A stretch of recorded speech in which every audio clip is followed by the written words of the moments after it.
Assalamualaikum warahmatullahi wabarakatuh. Bismillahi walhamdulillah. Assalatu wassalamu ala rasulillah wa ala alihi wa sahbihi wa man wala. Amma ba'du.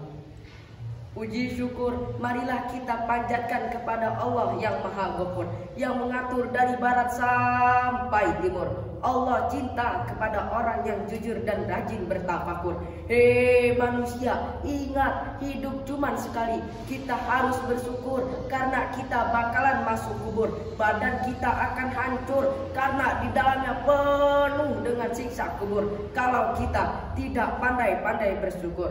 Sholawat teriringkan salam mudah-mudahan tetap tercurahkan kepada junjungan kita yang agung, Nabi yang tidak pernah ke Lampung tapi namanya tetap lambung, Nabi yang tidak pernah naik kereta api tapi namanya tetap di hati, Nabi yang tidak pernah ke negeri Cina tapi namanya tetap ada, yakni baginda agung kita Nabi Muhammad sallallahu alaihi wasallam.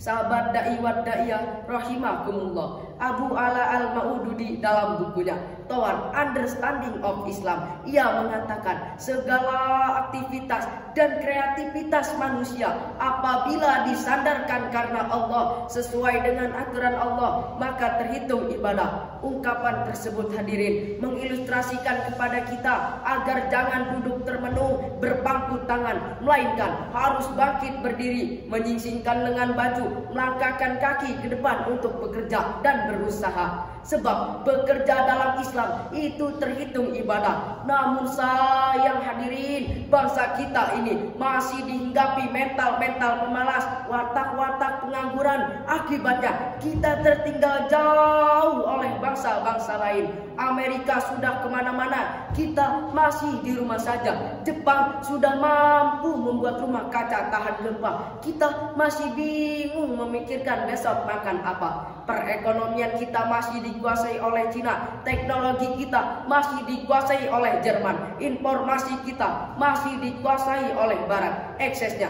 kita menjadi bangsa yang lemah, sedangkan bangsa yang lemah hanya menjadi pengekor dan penonton yang mengikuti, meniru dan menggantungkan diri terhadap bangsa-bangsa yang maju. Karena itu, jika bangsa kita ingin maju dan mau bersaing dengan negara lain, salah satu solusinya adalah meningkatkan tekad kuat untuk bekerja dan mengoptimalkan hal tersebut.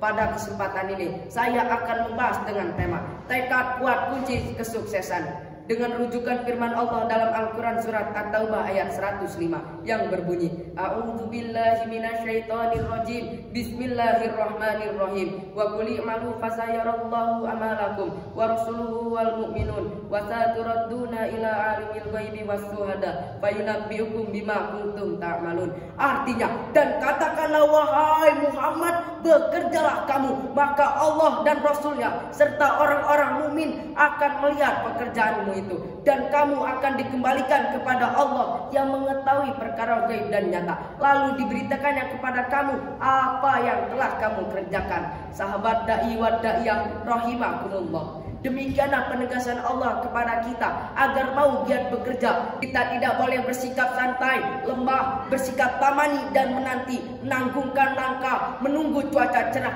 Namun kita harus memompas semangat untuk bekerja dan berusaha, bermental optimis, kreatif, selektif, dan inovatif. Kemudian Rasulullah Shallallahu Alaihi Wasallam menegaskan di dalam hadisnya, apa kata Rasul? I'malu lidunyaka ka'annaka ta'isu abadan wa i'malu li akhiratika tamutu godan. Bekerjalah kamu untuk duniamu seakan-akan kamu hidup selamanya. Bekerjalah kamu untuk akhiratmu seakan-akan kamu mati di hari esok. Sahabat da'i wa da'iyah rahimakumullah, jika sikap tadi sudah mengucap dalam hati, tertancap dalam sanubari. Dengan konsep inilah Islam telah berhasil membangkitkan energi situs umat terdahulu hingga menguasai peradaban dunia. Lalu bagaimanakah keadaan umat Islam sekarang? Dr. Ismail Sobri Abdullah, seorang pengamat dunia ketiga, melaporkan umat Islam sekarang termasuk bangsa Indonesia adalah umat terbelakang, umat terlemah yang tertinggal jauh oleh bangsa-bangsa lain. Kita jauh tertinggal oleh Amerika yang ateis, kita jauh tertinggal oleh Rusia yang komunis, bahkan kita tertinggal jauh oleh Jepang dan Cina yang Buddhis Taois. Kenapa mereka bisa maju sementara kita umat Islam tertinggal? Jawabannya karena mereka memiliki tekad kuat yang tinggi, sementara kita masih dililiti mental-mental apatis, statis, pesimis, bahkan mental-mental pengemis. Karena itu, hai umat Islam, hai bangsa Indonesia, hai pemuda, bangkit dan bangkitlah. Songsonglah masa depan ini dengan giat bekerja. Mari tinggalkan kemalasan, isi masa muda kita dengan mengukir prestasi. Ingat, insan pemalas tidak akan pernah merasakan manisnya madu, tapi akan tenggelam dalam pahitnya empedu. Sahabat dai wa daiyah rahimakumullah, dari uraian tersebut dapat disimpulkan umat Islam saat ini merupakan umat yang tertinggal. Salah satu penyebabnya karena kita memiliki tekad kuat bekerja yang rendah. Oleh karena itu, jika kita ingin maju mulai saat ini, yuk mari satukan persepsi, samakan visi dan misi untuk bangkit bekerja dan berusaha demi Indonesia tercinta. Cukup sekian yang bisa saya sampaikan. Mudah-mudahan hal ini bisa bermanfaat bagi kita semuanya. Apabila ada kata-kata yang salah, saya mohon maaf, dan kepada Allah saya mohon ampun. Hadanallahu wa iyyakum ajmain. Wassalamualaikum warahmatullahi wabarakatuh.